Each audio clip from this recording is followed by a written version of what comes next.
5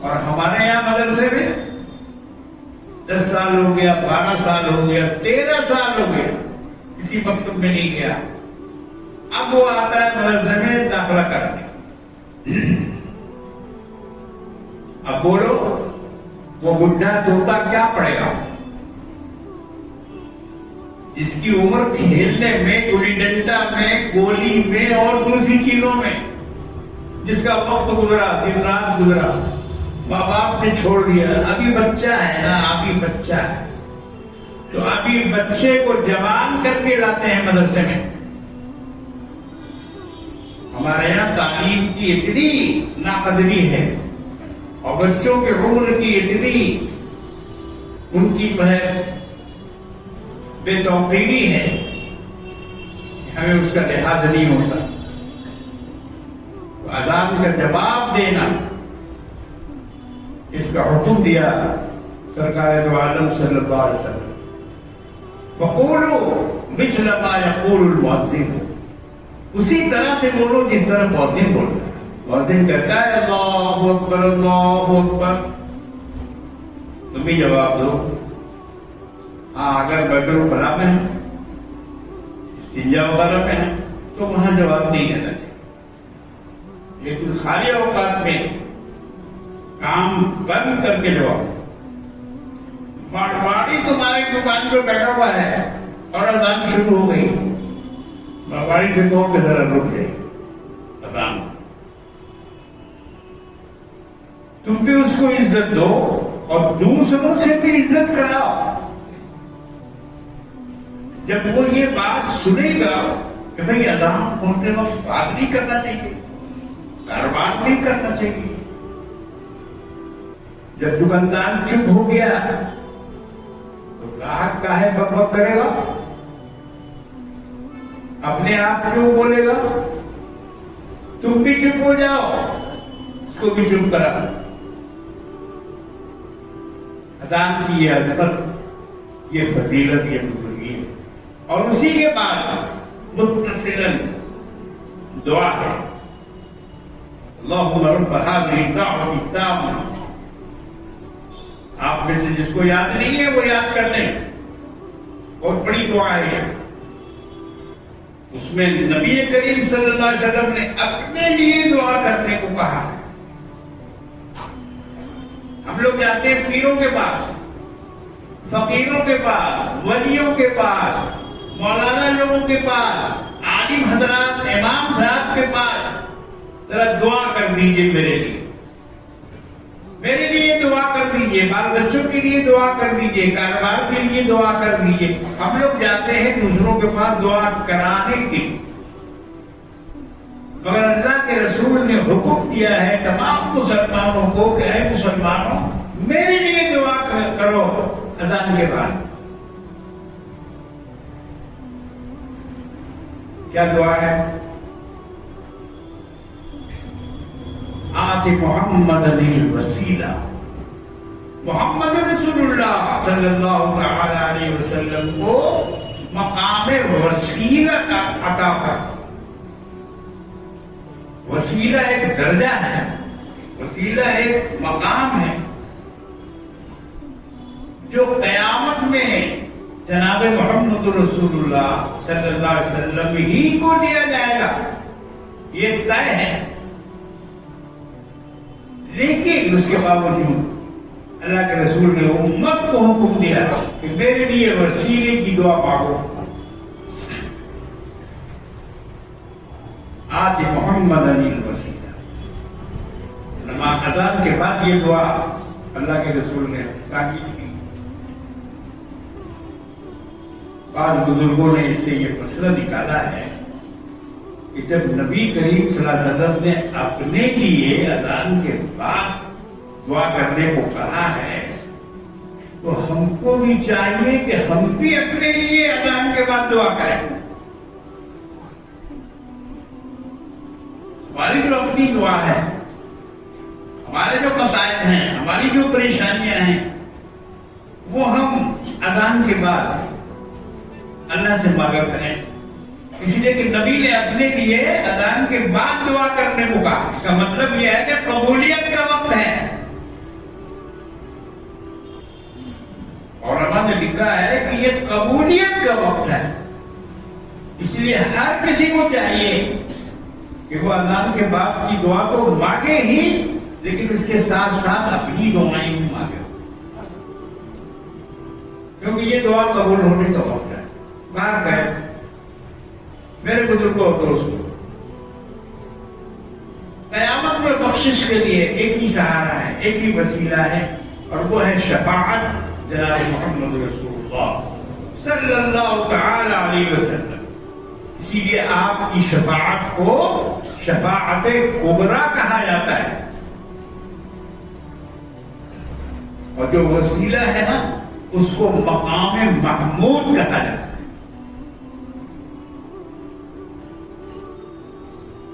تو میرے بھائیوں بزرگوں اور دوستوں،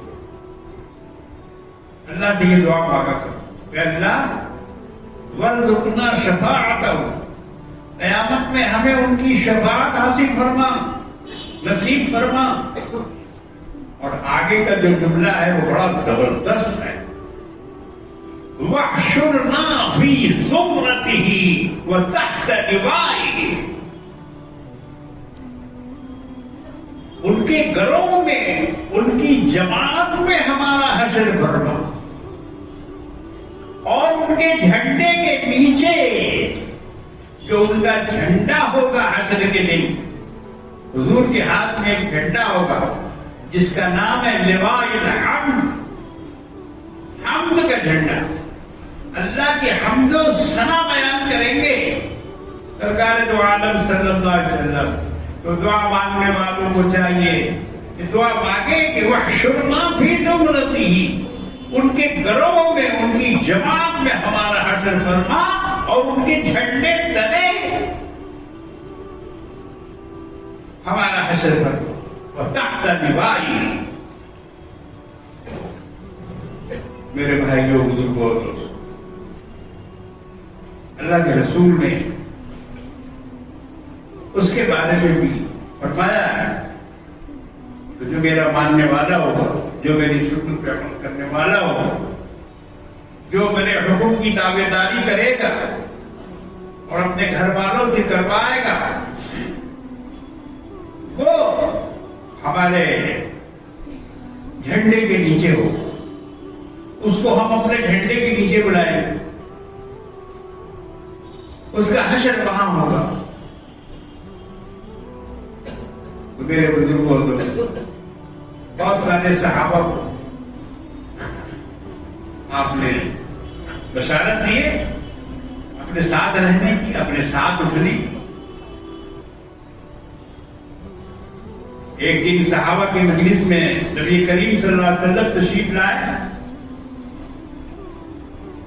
تو آپ کے دائیں طرف حضرت ابو بکر رضی اللہ تعالیٰ عنہ صدیق اکبر تشریف فرما، اب بائیں طرف حضرت عمر رضی اللہ تعالی عنہ تشریف فرما، دونوں دو بغل میں بیٹھے، بات چیت ہوئی۔ اس کے بعد حضور اٹھے، کیسے اٹھے کہ آپ نے دائیں طرف سے ابو بکر صدیق کا ہاتھ پکڑا، اب بائیں طرف سے حضرت عمر کا ہاتھ پکڑا، اور دونوں کا ہاتھ پکڑ کر آپ اٹھ کے کھڑے ہو اور فرمایا ہاکذا کنا نبعث فی یوم القیامہ، ہم لوگ قیامت کے دن اسی طرح سے اٹھیں گے کہ میرے دائیں ہاتھ میں ابو بکر کا ہاتھ ہوگا اور بائیں ہاتھ میں عمر کا ہاتھ ہوگا۔ ہاکذا کنا نبعث یوم القیامہ، یہ ہے نبیوں کے ساتھ وعدے، یہ ہے وہ جن پر اللہ کا انعام ہوا ہے، جن کو اللہ نے فرمایا من النبیین والصدیقین والشہداء والصالحین، ریاض الجنہ جاتے ہیں حج کرنے والے، عمرہ کرنے والے، 2 رکعت نماز بڑی مشکل سے ملتا ہے وہاں پڑھنے کے لیے، بڑی مشکل۔ مجھے تو کئی سال ہو گیا، اس قدر بھیڑ رہتی ہے، اس قدر لوگ اوپر سے دباتے ہیں کہ مجھ جیسا کمزور آدمی تو ہمت کر ہی نہیں پاتا. رات میں کبھی کبھی موقع ملتا ہے جاتا ہوں، مگر دن میں تو نہیں ہو پاتا کیونکہ وہ بند رہتا ہے اور اس کے بعد ٹائم سے کھلتا ہے.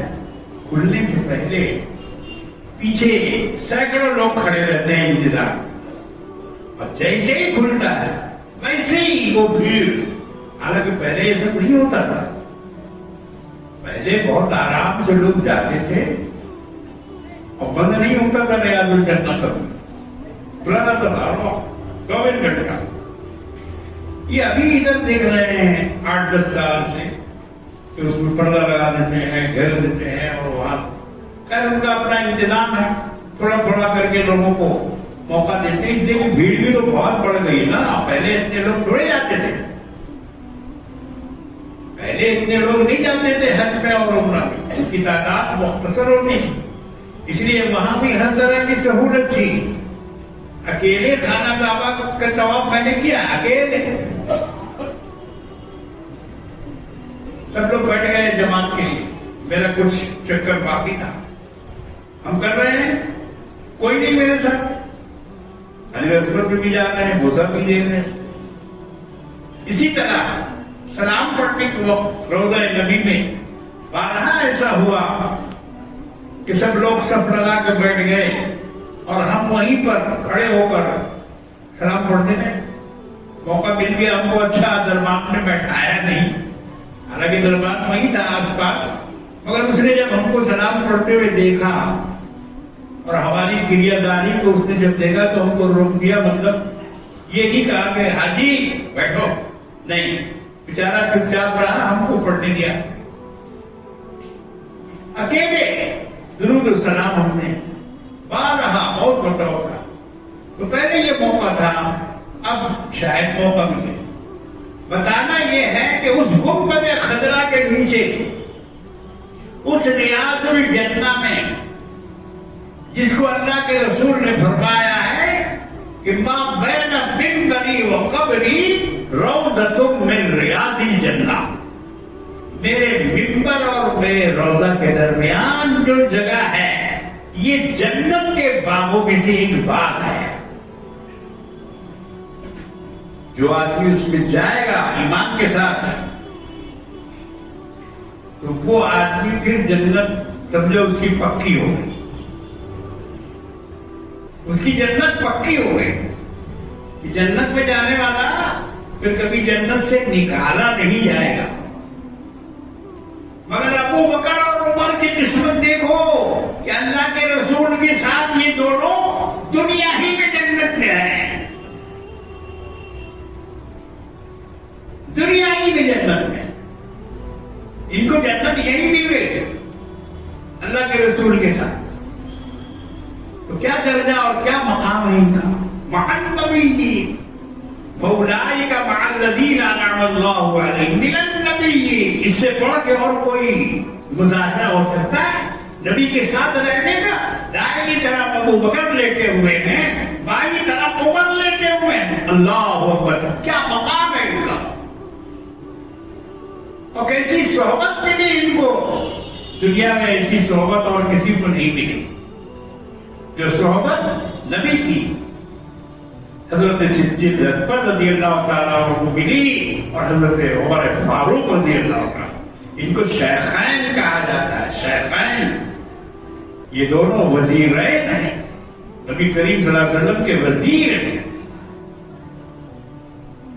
بہرحال اللہ نے نبیوں کے بارے میں اور ان کے ساتھیوں کے بارے میں بڑی تفصیل سے رسول اللہ صلی اللہ علیہ وسلم نے حدیثوں میں بیان فرمایا کون کون میرے ساتھ جنت میں رہے. گزشتہ جمعہ کو آپ نے لڑکیوں کی پرورش کے بارے میں حدیث سنی کہ حضور نے فرمایا کہ میں اور وہ شخص اس طرح جنت میں ہوں جیسے یہ دو انگلیاں. بہت بڑی فضیلت، بہت بڑے کمال کی چیز ہے. اللہ کی اطاعت، اللہ کے رسول کی اطاعت. اللہ نے فرمایا کہ ان کو نبیوں کا پڑوس ملے گا، نبیوں کا ساتھ ملے گا۔ اب اس کے درجات الگ الگ ہوں گے۔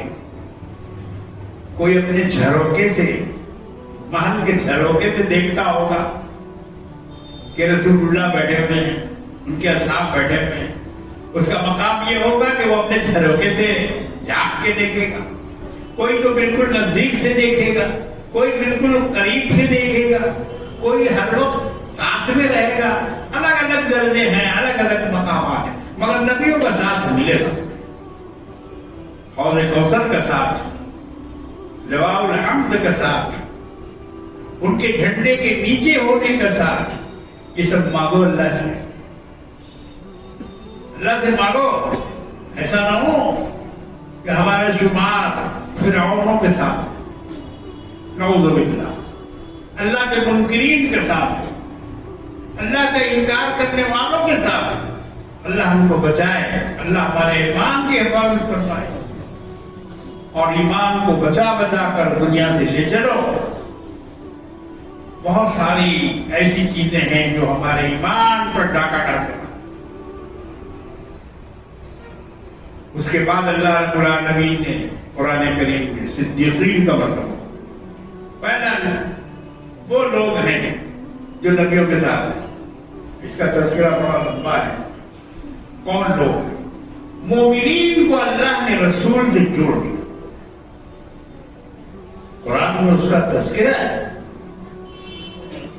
انما ولیکم اللہ ورسولہ والذین آمنوا معہ، بے شک تمہارے مددگار، تمہارے دوست اللہ ہیں اور اس کے رسول ہیں اور ایمان والے۔ اللہ، رسول اور ایمان والے، ان تینوں کو اللہ نے جگہ جگہ جوڑا ہے، جگہ جگہ جوڑا ہے آیتوں میں۔ قرآن کریم کے 28ویں سپارے میں سورۃ تحریم میں اللہ نے فرمایا کہ یہ پیغمبر جو ہیں، یہ نبی، ان کے ساتھ جبریل بھی ہیں، وصالح المومنین، جبریل ہے، اور جو نیک مومن ہیں وہ ہیں۔ وہاں بھی رسول کو نیک لوگوں سے جوڑا گیا، ایمان والوں سے جوڑا گیا۔ سورہ فتح میں اللہ فرماتے ہیں جنگ کے موقع پر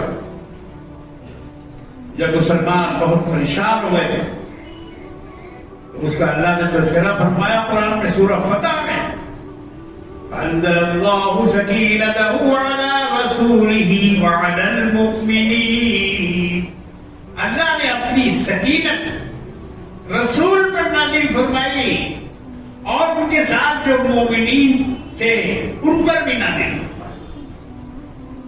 یہ ہے نبی کے ساتھ ایمان والوں کا جوڑ۔ فإن اللہ هو مولاہ وجبریل وصالح المؤمنین، ان کا مولا، ان کا مددگار، ان کا آقا اللہ ہے، اور جبریل ہیں، وصالح المؤمنین، اور جو مسلمانوں میں نیک ہیں وہ ان کے ساتھ ہیں۔ کون لوگ ہیں؟ ابو بکر، عمر، عثمان، علی، خلفاء، صحابہ، اصحاب صفہ، عشرہ مبشرہ، یہ صالح المؤمنین۔ اللہ فرماتے ہیں محمد الرسول اللہ، محمد صلی اللہ علیہ وسلم اللہ کے رسول ہیں۔ اتنا میں ختم نہیں کیا، آگے جو جوڑا والذین معہ، اور وہ لوگ جو ان کے ساتھ ہیں،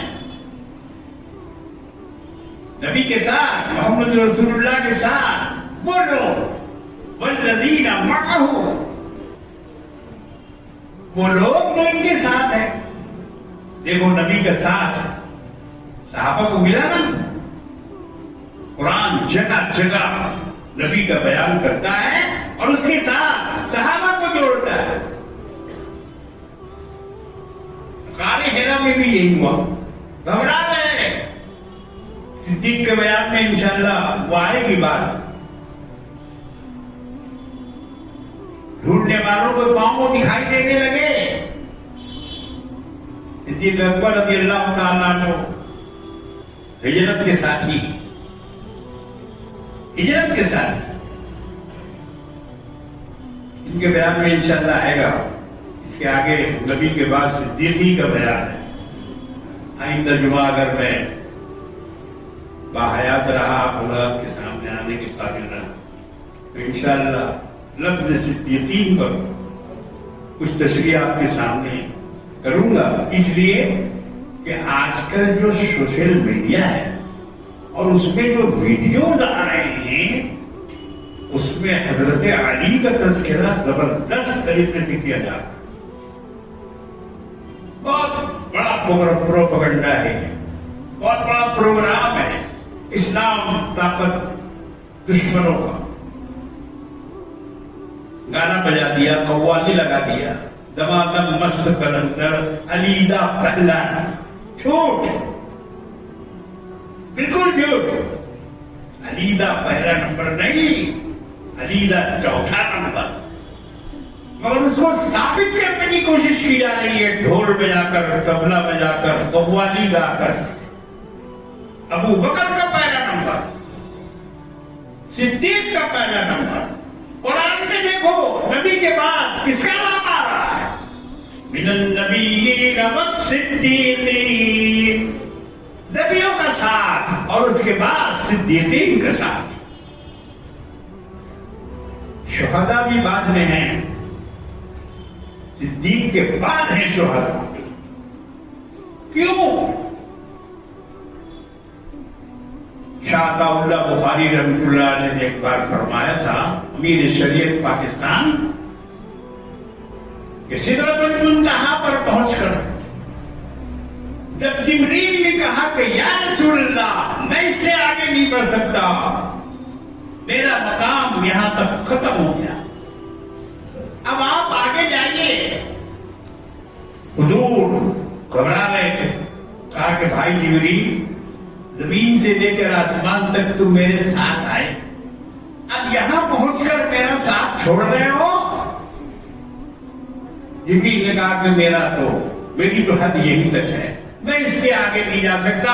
اگر جاؤں گا تو یہ میرا سارا وجود جل کے خاک ہو جائے. اب ان کا وجود کیسا تھا کسی نے دیکھا تو نہیں؟ اللہ کے رسول نے دیکھا. اللہ کے رسول نے کہا کہ بھائی جبریل، تم جب آتے ہو انسانی شکل میں آتے ہو یا پھر تمہاری آواز سنائی دیتی ہے، میں نے تم کو تمہارے اپنی شکل میں تو دیکھا نہیں، تو ذرا دکھاؤ کہ تم کیسے ہو. جبریل نے کہا کہ سامنے جو آسمان کا کنارہ ہے اس کو دیکھیے. اور حضور نے جب اس کو دیکھا تو وہ پورا کنارہ جبریل کے پر سے ڈھکا ہوا تھا. پورا کنارہ جس کو افق بولتے ہیں، جہاں سورج غروب ہوتا ہے یا جہاں سے طلوع ہوتا ہے، وہ ان کے وجود سے پورا کا پورا بھرا ہوا تھا. حدیث میں ہے کہ 6000 پر ہیں جبریل علیہ السلام جو اللہ نے ان کو عطا کیے تھے. کیا شکل ہوئی دیکھنے والے جانے، جنہوں نے ان کو دیکھا ہے انہوں نے بتایا. لیکن وہ کہتے ہیں سدرۃ المنتہا پر جا کر کہ اگر میں اس سے ذرا بھی آگے بڑھوں گا کیونکہ میرا سارا وجود جل کے خاک ہو جائے گا.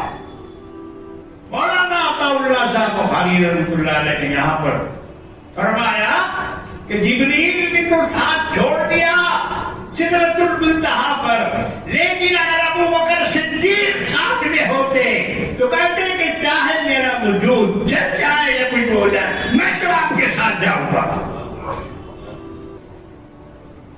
میں تو آپ کے ساتھ جاؤں گا. یہ ہے صدیق کا مرتبہ. جنگ وقت میں اپنی تلوار لے کر حضرت صدیق اکبر آگے بڑھ گئے. کہا کہ میں یا رسول اللہ میں آپ کا خون نہیں دیکھ سکتا. زخمی ہو گئے تھے نا. کہا کہا کہ مجھ سے آپ کا خون دیکھا نہیں جاتا، میں جا رہا ہوں جنگ لڑوں گا اور شہادت کا جام دیے۔ حضور نے ان کو دیکھا، ابو بکر کیا کر رہے ہو؟ شم السیف ابو بکر ولا تفجع بنفسک، اپنی تلوار کو میدان میں رکھو ابو بکر، اور شہید ہو کر مجھے اپنی جدائی کا غم مت دو، مجھے اپنی جدائی کا غم مت دو، رکھو اپنی تلوار۔ یہ تھے صدیق اکبر رضی اللہ تعالیٰ۔ انشاءاللہ اگلے جمعے میں اللہ نے چاہا تو اللہ کی مدد اور اس کی توفیق کے ساتھ آپ کے سامنے کچھ عرض کرنے کی کوشش کروں گا۔ وآخر دعوانا الحمدللہ۔